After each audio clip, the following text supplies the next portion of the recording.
The sun of the morning glazed off Philadelphia's city skyscrapers, shooting golden rays through Margaret Wilson's apartment window. She stood at 42, coffee in one hand, drinking in the sight, her heart pounding with excitement. It was no ordinary day. It was the realization of a decade of tireless work. After years of evening classes, long hours in tiny firms, and single-handedly raising her daughter, she'd landed a senior financial analyst position at Bradford Capital, a behemoth of the investment universe. The burden of that journey as a single mother weighed on her pride. Each late-night cram session, each missed weekend, had paid off in this victory. "Mom, today's your last interview, isn't it?" Samantha's voice broke her thoughts, her 10-year-old daughter padding in, pajamas rumpled, eyes bright with admiration. Margaret smiled, stroking Samantha's curls. "It's just a formality, Sam.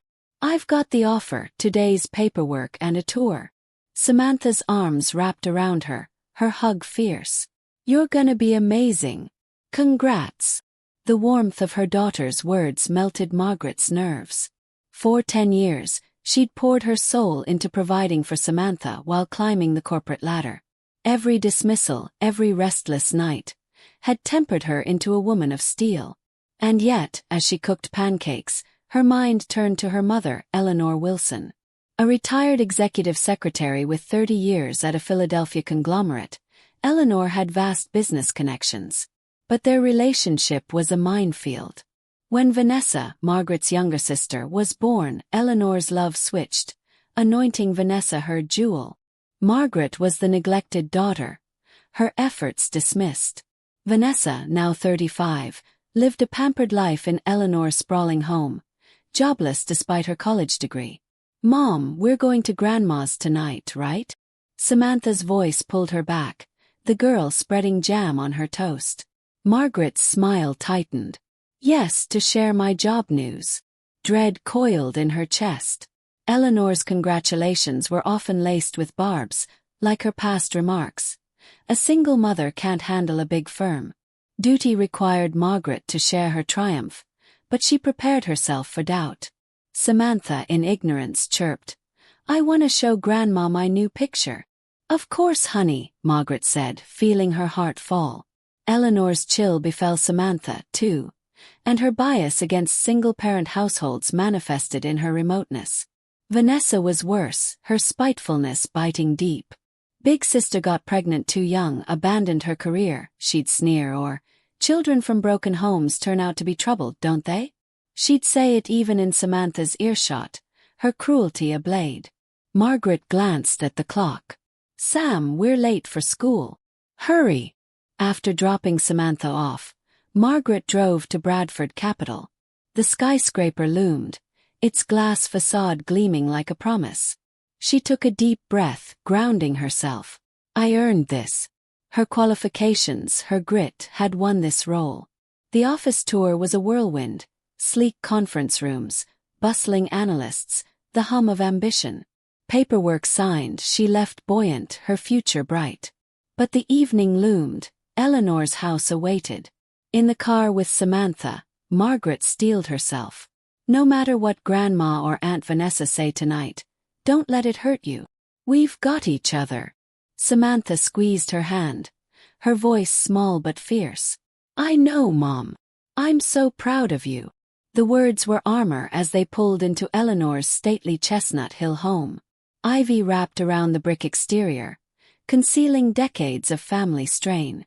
Margaret pressed the bell, her heart pounding. How would Eleanor respond to her victory? Would Vanessa's sarcasm cut as sharply as usual? The door opened creakily, and Eleanor's confident smile appeared, but Margaret's gut warned her away. Something was different, a shadow behind her mother's eyes. The atmosphere in Eleanor's Chestnut Hill estate was stifling, heavy with unspoken treachery. Margaret stood, fists clenched, as her mother's voice cut like glass. "I've spoken to James at Bradford Capital. It's done. Vanessa starts next week." Margaret's heart lurched, her decade of sacrifice flashing before her. "You stole my job, my life's work, and gave it to her?" She searched Eleanor's face for remorse, but found only cold calculation. Vanessa leaned against the doorframe, her smirk a dagger. "Big sister, you're better suited to wiping counters than climbing corporate ladders." The words cut through Margaret, opening old wounds of years of being pushed aside. Her eyes seethed with tears she forced to stay dry. Her voice fell a soft promise. "This isn't over." She stormed out, the oak door crashing like a thunderclap. In her car, the dam gave way, tears streaming down her face. Philadelphia's twilight darkened, streetlights casting mockery glances like mocking stars. Samantha's pure face haunted her. How could she break this betrayal to her daughter? Why do Grandma and Vanessa hate us? The question was a knife, twisting deeper with each mile. Her phone buzzed. Jessica, confirming Samantha was safe, laughing at a sleepover. Margaret pulled over, the twilight sky bruised with indigo and violet. She gripped the steering wheel, her knuckles white. "I won't let them control us anymore." Her voice was a vow, echoing in the quiet car. "For Samantha, for me, I'll fight." The betrayal infuriated her. She'd find another job, sue, anything to get her stolen future back. Sleep was a phantom that night at Jessica's. Margaret kept wake, her thoughts a whirlwind of questions. Why had Eleanor acted this way? Was Vanessa in on it or a pawn? The not knowing gnawed, but her determination grew. Rain came with morning and a shot of defiance. She called Bradford Capital's HR. Her heart beating like a drumbeat. James Collins was out of reach, and a voice like steel replied, "A replacement has been selected. The choice is irrevocable." Margaret's heart plummeted, but she persisted, her voice firm in the face of desperation. "Please, I need to meet someone face to face." The reply was a brick wall. "This comes directly from upper management. There's no negotiation." Her breath caught, the refusal an open wound. She collected her resume, determined to storm Bradford's skyscraper, her credentials her armor. Jessica cut her off, shoving a coffee into her hands. "Margaret, you're too raw. You need a better plan. Your talents are gold. You'll find another job in a hurry." Margaret's shoulders slumped, the failure at her dream job a physical pain. "I worked so hard," she whispered, her voice cracking. Jessica's eyes grew tender. "Think of Samantha. She looks up to you as her hero. If you fall apart, what does that teach her?" The words were a lifeline. "You're right," Margaret conceded, letting out a breath. That afternoon, she drove Samantha home from school, their small apartment a haven. Bending down to her daughter's height, she whispered, "There's a glitch with Mommy's job. I'm seeking a new one. We'll be fine." Samantha's forehead creased. "Did Grandma and Aunt Vanessa tease you?" Margaret's throat constricted, but she smiled. "It's complicated, sweetie. Sometimes family doesn't get us. But we have our own journey." That evening, once Samantha had slept, Margaret combed job listings. Some companies looked for financial analysts, not Bradford's cachet, but opportunities to make a comeback. She submitted applications, her hands shaking with defiance. Eleanor waited a week without calling, and her silence was a more biting insult than any stinging comment. When Samantha inquired, "Can I talk to Grandma?" Margaret could only manage. "We need time, sweetie." 2 job interview invitations arrived, sparking hope, but the sting of betrayal still hurt. Then her phone rang. Bradford Capital. Her breath caught. "This is Margaret Wilson." "Miss Wilson," Robert Blackwell, CEO. A deep voice spoke. "We have a serious problem. Can you be in our office at 3 p.m.? And bring your mother and sister." Margaret's mind whirled. The CEO? "Yes, of course," she answered, dazed. "What's this regarding?" Blackwell's tone was somber. "We'll talk about it in person." After disconnecting, suspicion ignited. She called Jessica to have Samantha picked up, then rushed over to Eleanor's. The mansion was unusually still, the air thick with secrets. Eleanor opened the door, her normal composure broken by tension. "Maggie, what's this?" You received a call from Bradford's CEO, Margaret snapped. He wants everyone there at 3 o'clock. What's happening? Vanessa came down the stairs, smugness replaced by concern, her face pale. Big sister, she began, but Margaret held up a hand. Tell me now if you know something. Eleanor's phone rang, Robert Blackwell's name flashing on the screen. Her hands trembled as she picked it up. Yes, Robbie. Margaret heard the angry voice.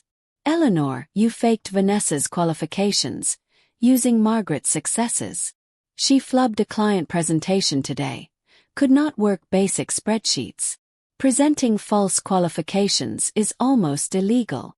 Take both daughters to the office. Now. The call was over, silence choking the room. Margaret's voice shook with anger. You faked my qualifications for Vanessa? Vanessa spoke meekly. Mom said my history wasn't sufficient. We used your experience, your qualifications. Eleanor's eyes fell. I expected you to fail, Maggie. A single mother so young pursuing a career. You were supposed to falter. But you didn't. I couldn't bear it.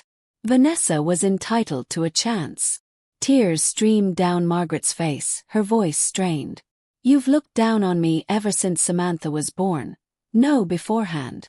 You took my decade of toil, my means of living, Samantha's future. How could you? Vanessa's bluster dissolved. I'm sorry. I flunked the presentation. It all came apart. Margaret's laugh was acrid. A week. You couldn't hold out for a week. Eleanor's voice was weak. I told Robert that you were not flexible as a single mother. Vanessa was better suited. Margaret's eyes flared. Get into the car. We are going to Bradford Capital. It is time for the truth. The ride was an emotional pressure cooker.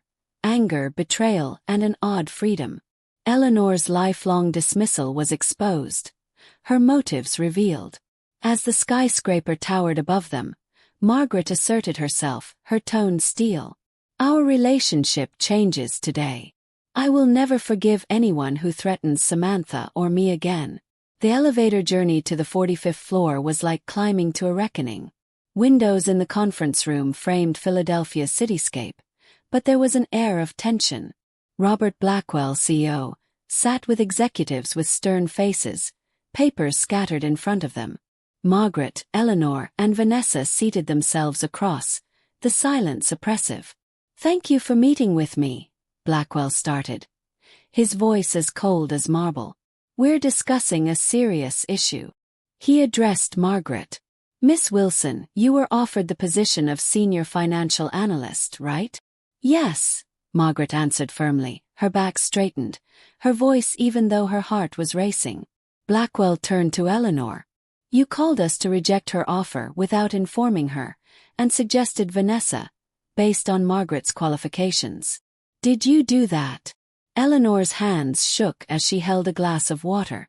Robbie, Answer the question, Blackwell barked. Eleanor took a deep breath, defeated. Yes, I did. The room came to a standstill, the force of her confession overwhelming. Blackwell's frown deepened. Eleanor, we've known each other 30 years, but this crosses every line.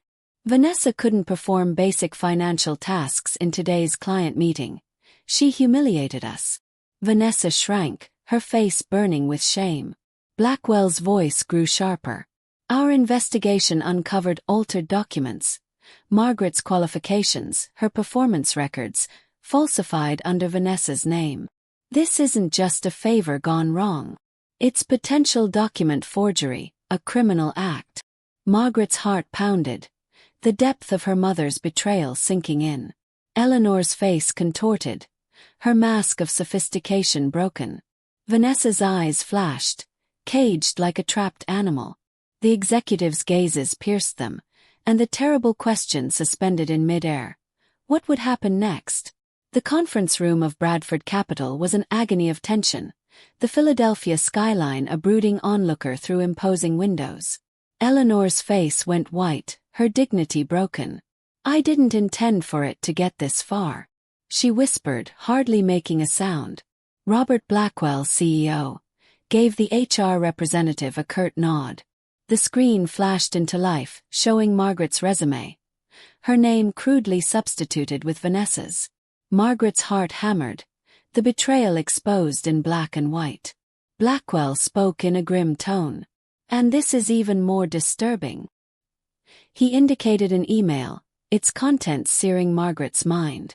The screen displayed Vanessa's message to Eleanor.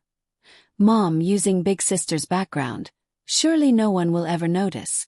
I'll pick up the financial stuff in a hurry. Thanks for the chance. Margaret's breath caught, white-hot anger driving out shock. She glared at her mother and sister, their faces taut, trapped. This was more than jealousy. It was a deliberate scheme to wipe her out. I didn't know, Vanessa stuttered, her voice trembling. Mom said you never really wanted the job. That's a lie. Margaret's pent-up anger burst out, her voice ringing off glass walls. You've been trying to kill me from the beginning. You stole the career I worked for as a single mother, scrapping through years of sacrifice. You attempted to destroy my life. Blackwell put a stabilizing hand on her shoulder. Margaret, you're innocent. He pushed a document across the table.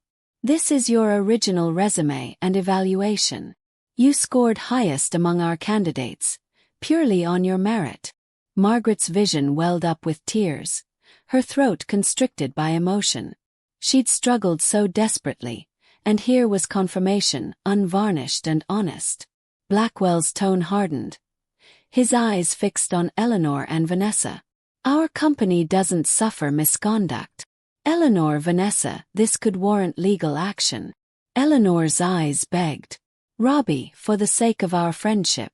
Stop covering behind friendship. Blackwell's voice snapped like a whip, anger barely held in check. You betrayed my trust. You harmed our company. You wronged a talented woman. The room grew silent, the heaviness of his words crushing. Vanessa's shoulders shook, tears streaming down her face. Eleanor sat, defeated, her polished mask shattered. Blackwell addressed Margaret, his tone mellow.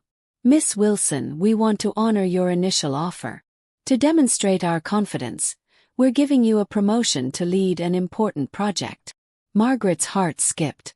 Really? Her voice shook with incredulity.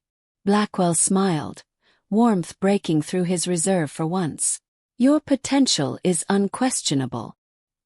He presented her with a paper, its contents astonishing. A raise, flexible work hours, childcare assistance. Single mother discrimination is against our policy, he stated bluntly. We respect your strength under such challenge. Margaret attempted to say something, but tears choked her. She nodded, tears of gratitude overcoming her. Blackwell's expression hardened as he turned to Eleanor and Vanessa. We won't sue yet. But this will be reported to our partners and industry networks. Eleanor, your credibility is finished. Eleanor collapsed, her reputation in shreds. Vanessa cried. I'm so sorry. I was jealous. I couldn't bear your success. Margaret stood firm, voice even though there was turmoil within. I understand, Mr. Blackwell. Thank you for your fairness. She looked at her mother and sister, her eyes burning. I won't be used again. Our relationship ends here. For Samantha's sake, for mine, I'm finished with you. I want my daughter to understand that family isn't only blood, it's love and respect. Eleanor gasped. Maggie, you can't. My name is Margaret, she repeated, serene but firm. Thank you, Mr. Blackwell. I'll begin next week. She exited the room, head held high, the elevator doors closing like a curtain on her past. A burden she'd shouldered for years dropped away, freedom seeping into her veins. A year after, Margaret walked into a Bradford Capital conference room, deputy director of the Financial Analysis Department. Her team, the firm's most profitable, radiated energy. Wilson team, is the proposal ready? She spoke firmly, commanding respect. A fresh-faced analyst nodded. Everything's set, ma'am. Margaret smiled. Excellent. Let's begin. The presentation was a success, her astute analysis and charm closing a big client deal. Clients uttered her name in awe, her reputation escalating. In her office, an envelope sat on the desk, familiar handwriting freezing her in her tracks. It was from Eleanor. Margaret's heartbeat accelerated, visions of betrayal flashing like a lightning strike. She opened it, her hands solid but her heart protected. Dear Margaret, only after I lost everything did I realize the burden of what I had done. I apologize for hurting you and Samantha. No apologies, I was wrong. I hear of your success and I'm proud, really. Vanessa's transformed. She's in accounting school, working in a small office. She too wishes to apologize. I don't want forgiveness, but one day to sit and talk as a family. With love, Mother. Margaret sat before the letter, Philadelphia's dusk coloring her office amber. Anger and sorrow and a bizarre relief churned inside of her. She'd made a life apart from them, yet the letter unsettled something unfinished. That night, she and Samantha ate in their new apartment, the city skyline glinting in the window. Samantha talked about school, her laughter healing. Mom, it's been a year, she said abruptly. Are you gonna see Grandma and Aunt Vanessa? Margaret looked into her daughter's wise eyes. I got a letter from Grandma. She apologized. Samantha cocked her head. Will you forgive them? Margaret put an arm around her. Time can heal, but it won't be the same. Perhaps one day we'll speak, but only on our terms. For the time being, we attend to our joy. Samantha smiled. We're the resilient Wilson family, the two of us. Margaret laughed, embracing her. You're right, kid. You're the most resilient girl I know. Stars shone outside, reflecting their toughness. Margaret breathed deeply, her heart overflowing. Life was capricious, sometimes cruel, but she'd discovered her value. Real family wasn't blood. It was the ties created in love and respect. As she tucked Samantha in, a subtle unease remained. Eleanor's letter was full of promise, but could she believe it? The phone rang, an unknown number appearing. Margaret hesitated, her senses tingling. Was it Eleanor, Vanessa, or something else? She let it go to voicemail, the weight of possibility hanging heavy. Whatever followed, she was prepared. Unbreakable, unstoppable. Betrayal will break family bonds, but strength and self-worth create a future better than blood. Loved this tale of perseverance and atonement? Smash the like button, share with friends, and subscribe to Revenza Tales for more intense dramas. Comment below. Would you be able to cut off family members who had betrayed you, or would you remain hopeful for reconciliation?